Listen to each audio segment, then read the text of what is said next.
بیت المقدس کیوں بلایا گیا؟ یہ بڑی کمال کا کوسچن ہے کہ اگر رب نے اپنی بارگاہ میں بلانا تھا تو یہ بیت المقدس کا ٹریول کیوں کروایا گیا؟ ایک ایسی جماعت قائم کی گئی کائنات میں، اس سے زیادہ مبارک جماعت کوئی نہیں ہوئی، اور وہ جماعت ہوئی، وہ نماز ہوئی بیت المقدس میں کہ جب سارے انبیاء صف بنا کر کھڑے ہیں، اور اب حبیب پاک جب وہاں جاتے ہیں تو جبریل امین نبی پاک کا ہاتھ پکڑ کر مصلی پہ کھڑا کر دیتے ہیں صف بصف کھڑے ہیں انبیاء، صف بصف کھڑے ہیں انبیاء، مصطفیٰ امام ہو گئے، ان کے جو غلام ہو گئے وقت کے امام ہو گئے، نام لیوا ان کے جو ہوئے ان کے اونچے نام ہو گئے۔ اور بریلی کے تاجدار سے پوچھو کہ یہ نماز کیوں ہوئی تھی، what is the reason to make that beautiful جماعت، جو سیکرڈ جماعت، دنیا کی سب سے مقدس جماعت، یہ کیوں ہوئی تھی؟ اس کی وجہ امام عشق و محبت عشق والی زبان میں فرماتے ہیں کہ نماز اقصا میں تھا یہی سر، عیاں ہو مانائے اول آخر۔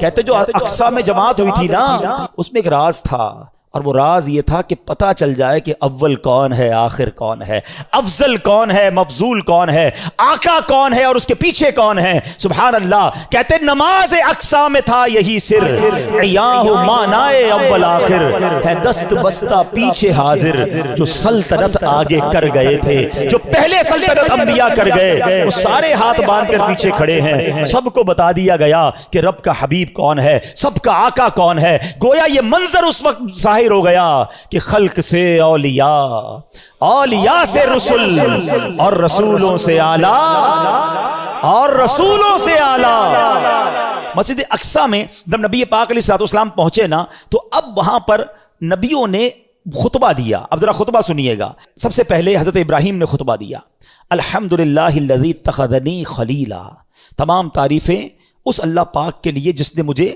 اپنا خلیل بنایا۔ حضرت موسیٰ علیہ السلام نے خطبہ دیا، الحمدللہ الذی کلمنی تکلیما، تمام تعریف اللہ پاک کے لیے جس نے مجھے کلام کا شرف بخشا۔ تیسرا خطبہ دیا حضرت داؤد علیہ السلام نے، آپ نے کہا الحمدللہ الذی خولنی ملکا، تمام تعریف اس اللہ پاک کے لیے جس نے مجھے سلطنت عطا فرمائی۔ تمام انبیاء آتے رہے، خطبہ دیتے رہے۔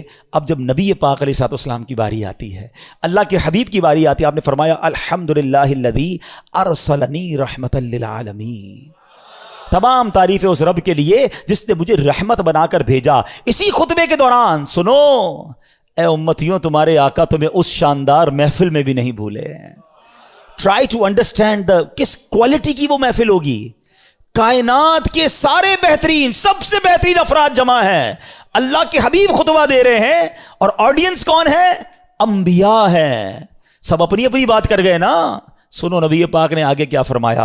اللہ کے نبی کہتے تمام تعریفیں اس اللہ پاک کے لیے جس نے میری امت کو بہترین امت بنایا، جو لوگوں کے لیے نکالی گئیں۔ تمام تعریفیں اس اللہ پاک کے لیے ہیں جس نے میری امت کو سب سے افضل بنایا۔ تمام تعریفیں اس اللہ پاک کے لیے ہیں جس نے میری امت کو اول بھی بنایا۔ اول کیوں؟ کہ ساری امتوں میں سب سے پہلے جنت میں نبی پاک کی امت جائے گی، اور میری امت کو آخر بھی بنایا کہ یہ امت دنیا میں آنے کے اعتبار سے سب سے آخری امت ہے۔ اللہ اللہ، ایسی محفل تھی، اور آقا ذکر کس کا کر رہے ہیں؟ پہلے سوچو، ذکر کرنے والا کون ہے، سننے والا کون ہے، اور ذکر کس کا ہو رہا ہے؟ پھر ہم کیوں نہ کہیں کہ میری خوش قسمتی، میں تیرا امتی، تو کجا من کجا۔ کیسا روحانی تعلق ہے، ہم میں سے تو کوئی اس وقت پیدا بھی نہیں ہوا تھا، کروڑوں اربوں امتی نے بعد میں آنا تھا۔